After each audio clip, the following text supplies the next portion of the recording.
now going to be bringing in the former rushing yards leader as well as former Oklahoma Sooner, Dallas Cowboy, Philadelphia Eagle, Tennessee Titan, and now currently the running backs coach at the University of Oklahoma, DeMarco Murray. It is great to have you on. We're getting you alongside by Gavin. DeMarco, how are you doing today? I'm good. How are you guys? Doing great, man. Doing great. Great. So it's obviously a great honor to have you on the show. We have a couple of questions we want to go through, maybe get some of your thoughts on a few other areas. But Gavin, maybe you want to kick it off first, talk about how you and DeMarco had a good opportunity to meet up and get to know each other. So yeah, so for those that do or may or may not know, back in seventh grade, I had the great opportunity that I always cherish the rest of my life to meet Mr. DeMarco Murray. We went through my football playing experience where I played, and I got lucky enough to get invited down to the Eagles and got to meet DeMarco himself. We got to hang out a few times after that. It was pretty. I would say it was pretty fun. Um, so those are for those who didn't know, that's how it happened. We met through that way, and we always been close friends ever since. Yeah. It was it was definitely a blessing to meet you, and obviously, we kept in contact throughout the years, and that was what 2015, obviously 5 years ago, and have the opportunity to meet you and your family. It's been a big blessing for me and my family, and can't express our gratitude towards you and just your mindset and how positive it is and how affectionate it is to rub off on guys like me and people you may not even know that you rub off on. So it's a great, you're a great person. And like I said, man, I'm happy to be here for you guys and have some fun. I appreciate it. Well, thank you. Well, you ready to have some fun? Might as well. Let's do it. It's Friday, right? On Friday. Definitely. All right, so I'll kick it off, and then Gavin, we'll get to you. DeMarco, just start off. I'm curious to hear. I'm sure a lot of our viewers want to know as well. What are some things that, like, especially for the offseason now, given the situation, a lot of running backs are doing at-home programs, things like that. Besides just a game day routine, but what are you recommending to a lot of your players, running backs, and especially running backs across the country that are prepping for hopefully an upcoming season?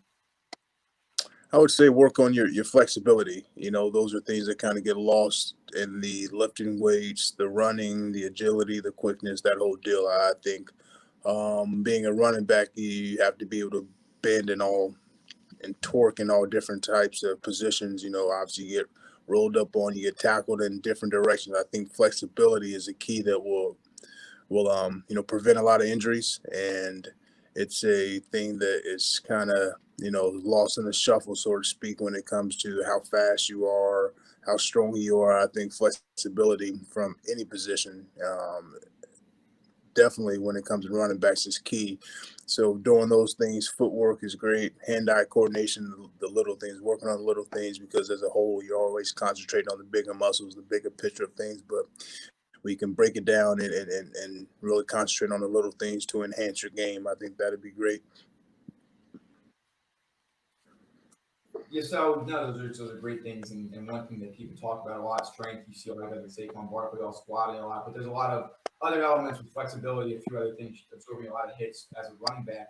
So shifting over now to perhaps some of your time when you were in the NFL, did you ever have a favorite stadium to play in? You had the opportunity to play in Jerry World for quite some years, the Lincoln Nissan Stadium as well. Even outside of those three, were there any other ones that were just really cool to have the opportunity, maybe the locker room, the field, the whole atmosphere? I would say Lambeau Field. There was a lot of places I got to experience, and it wasn't the best experience when I played there as far as the outcome of the game. But just when you think about them, big on tradition, and big on the past, people who've done it before me, and you think about all the great players that have played there, competed there, from the coaching staff to the offensive players, defensive players, and just to be at Lambeau Field in 2014 and, playing a playoff atmosphere, in front of their home stadium, and you drive in and it's kind of homes everywhere. And then next thing you know, you're at Lambeau Field. So it doesn't really look like you're driving to a stadium. So Lambeau Field was a great place to play at.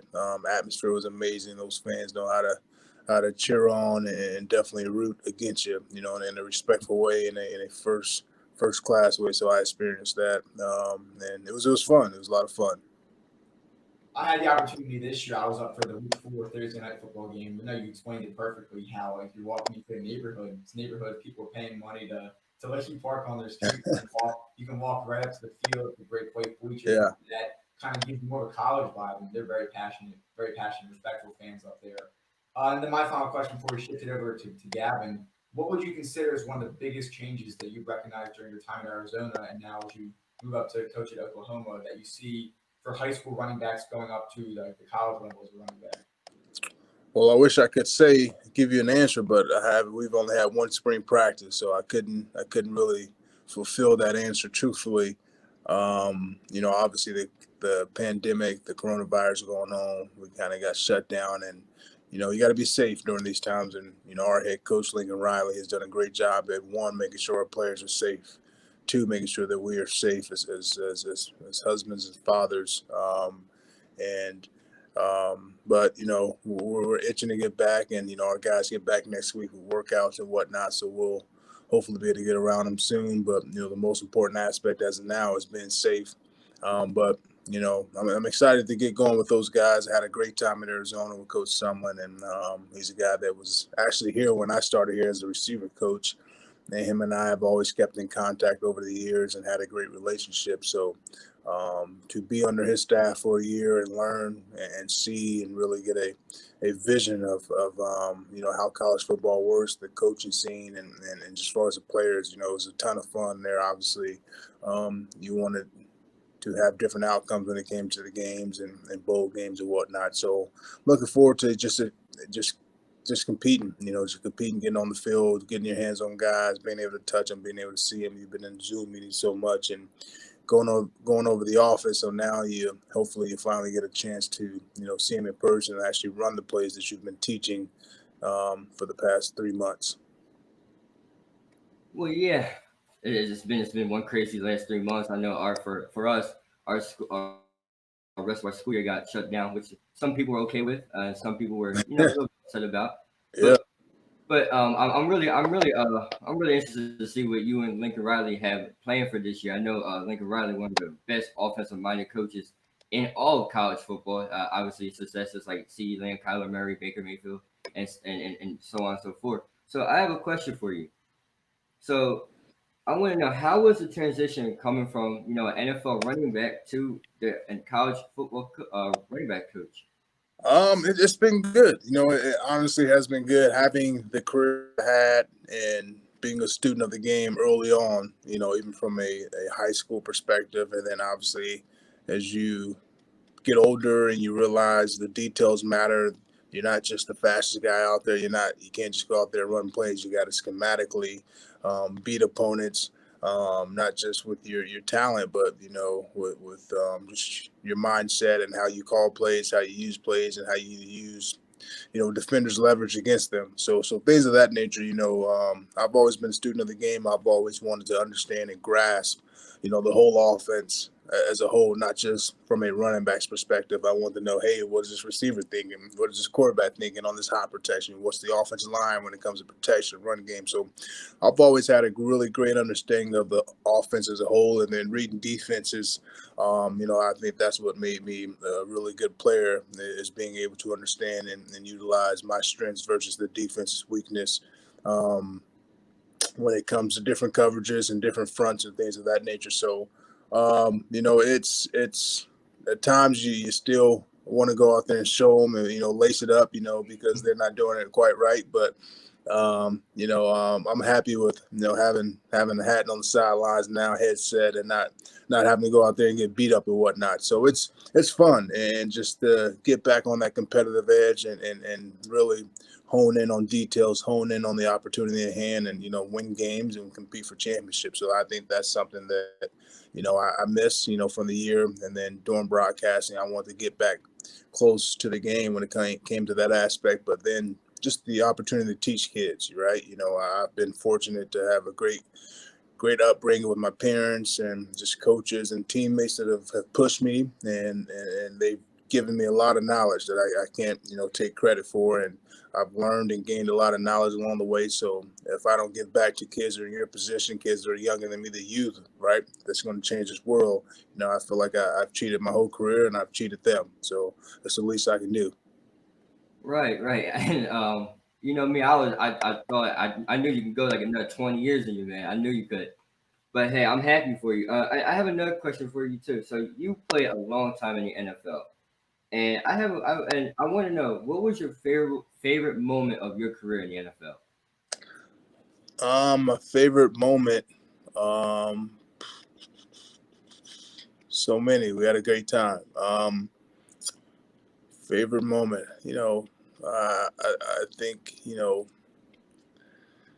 I don't know. I would say just playing with my, our gardens, a lot of, you know, a lot of friendships over the years, whether it's coaches, and players. Like this weekend, Gary Brown, he was my running back coach in Dallas. So he's in town this week, and I'm going to get a chance to see him, which I haven't seen him in about 3 or 4 years. So it's great to have these relationships that last for a long time, and you can sit back and talk and have a beer and just kind of reminisce all the good times and bad times that only you only you two can kind of have an idea, and about how the situation went out. But it's I would say, just the relationships I have with my friends, the Miles Austins, the Jason Wittens, Yeah. those guys, and just being able to, constantly talk to those guys and see how they're doing in their lives and their families, and having our families be so close. I think, that's the thing that really hits home, when you talk about the memories. Yeah, man. A lot there. You do have a lot of great moments in your career. I remember a lot of them. And and there's one question I've been really wanting to ask you, and I've been meaning to ask you for a couple years now. What was the hardest? Who gave you the hardest hit in your whole career? Like you went against players like Cam Chancellor. I know. I want to say also like there's a whole bunch I can't even name. So who gave you the hardest hit? That's a good question. I get that question actually quite a bit, and I've always tell people I had a way about me where I maneuver my body in certain ways to really not get hit, too hard. At times, I would try to deliver the blow rather than take it, but I would always find a way to kind of finagle my way out of the big hits and the Sports Center top 10 hits, when it came those things. But I would say that there's just one guy that comes to mind that, as a youngster coming into the league and you hear about these defenses, you hear about these great players. And the first guy that came to mind was London Fletcher, when I was on the Cowboys and playing them for, I think, 2 years, maybe 3 years. Yeah, maybe 3 years. You know what? I think he played all 4 years when I was in Dallas. He may have.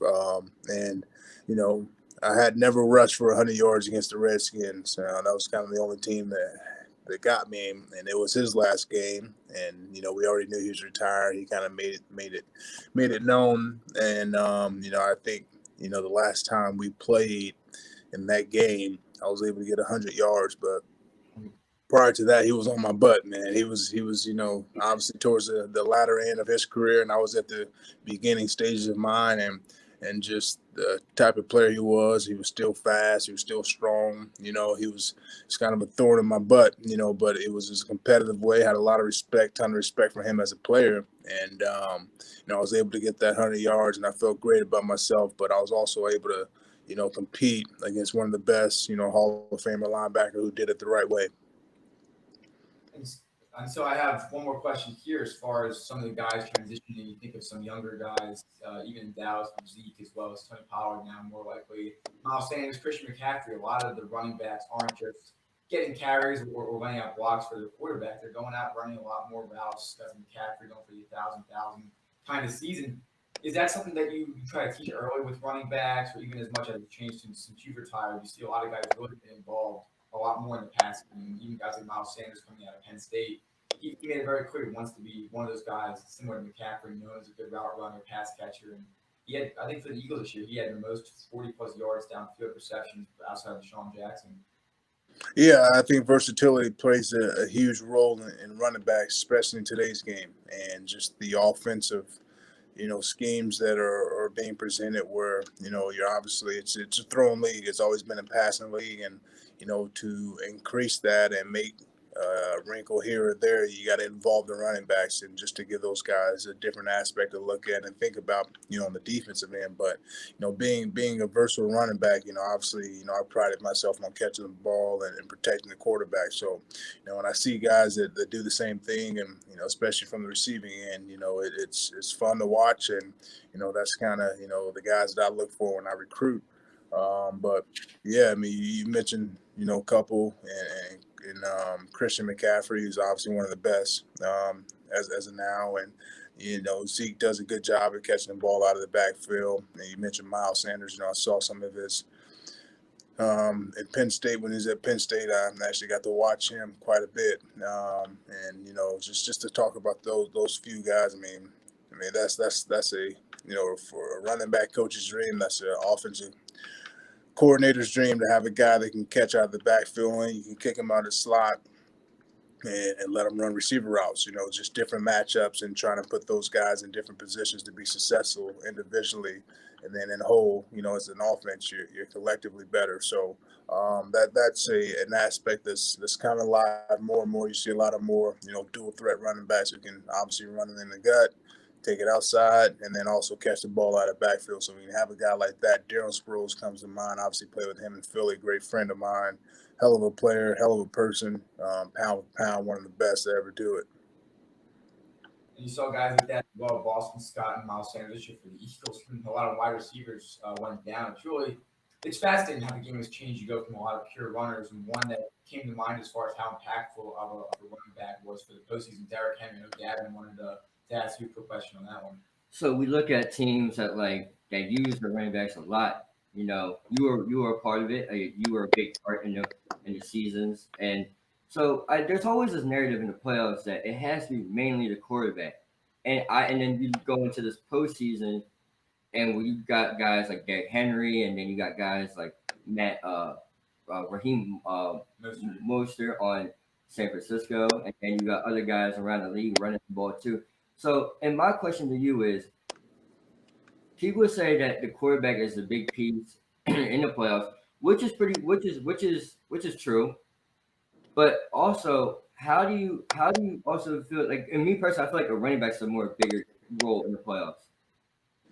Well, I think it's all predicated on the team that you're playing, on the defense that you're playing, right? If you're playing the Kansas City Chiefs, you don't want to go out there, no matter how great your quarterback is, you don't want to go out there and throw the ball 50 times and give the other guy a lot of opportunities, right? You want to slow the game down. You want to kind of milk the clock and give him less possessions and put pressure on him to make him score, every time they touch it, which for them wasn't too hard this past year, speaking of the Chiefs. But, obviously I think it goes hand in hand. I think you got to obviously use your personnel to your advantage. You got to attack the weaknesses of the opposition. And, I think it all plays hand in hand, but obviously if you got a guy like Derrick Henry, who, obviously as everyone saw was pretty damn special last year, you got to feed the guy. You got to keep feeding him. You got to keep letting him wear down the defenses. And, hopefully you got a quarterback who protects the ball, which Tannehill did last year. So, I think it goes hand in hand and kind of, what do you do, as opposed to, the opposition.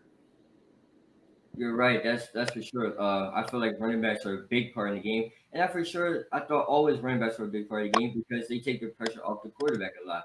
You look at guys like Saquon, like we said, Miles Sanders here, and if you don't mind me asking one more question, so I also thought too a great running back has a great offensive line. You play under some great offensive lines as well. So I want to get your take on we look at some of the great offensive lines like the Cowboys with Tyron Smith, Travis Frederick, Zach Martin, well previously, and then in Philly you had Jason Kelsey and Jason Peters and Lane Johnson. So I wonder, is there a special bond that you guys have to form together to understand well, my running back is like a patient one like Le'Veon Bell where he's going to not burst through the hole right away. He's going to wait for us to open it, or is it just kind of as the game goes on? No, it's definitely building and just a mindset to have. You gotta you got to trust those guys up front that, they're going to come off on their blocks, and they got to trust you that, you're going to hit the right A gap or B gap and make sure that they look good, and vice versa. So I think it all plays hand in hand. But, there's never been a great running back without a great offensive line. I mean, I've never, no matter who you think about, the Terrell Davises, the Barry Sanders, the Emmitt Smiths, the, Adrian Peterson. I mean, they've always had some pretty damn good offensive linemen in front of them. It goes hand in hand. It's a feel. You guys work together daily, whether it's in the running game, protection game, but you spend a lot of time with the offensive line, and you have a lot of respect for those guys up front. But yeah, I think it's all feel. I think it's all camaraderie built around you guys understanding the game, understanding the scheme, understanding the actual run game scheme, and being able to talk about it, and being able, most importantly, to adjust during games, because not everything that you work on or call during the week is what you're going to work on or call on Sunday. So you got to be able to adjust and learn on the fly. And if you don't mind me asking, one of the things on the show is we get in a great basketball argument over the GOAT debate, the greatest player of all time. He says LeBron, I said Michael Jordan. We had another guy on here that said Kareem Abdul-Jabbar. So I gotta know, who, in your opinion, who is the great? Who? Of course, I am going to bring it up. Who is the greatest basketball player of all time in your opinion? MJ. A lot of respect for LeBron. A lot of respect for him. He may be the most athletic player to ever play the game, but as far as the best all around, from shooting, defense, passing, just the offensive and defensive intangibles together, and I mean, it's MJ without a doubt. 6 rings. I mean, there's no one close besides Kobe. I take Kobe number 2, to be honest. That's exactly what I said. So I do have one more question before we do wrap it up. So anyone that watches the big time CBS games knows that Jim Nantz and Tony Romo are the go-to announcers, and Tony Romo's been great over the past few years.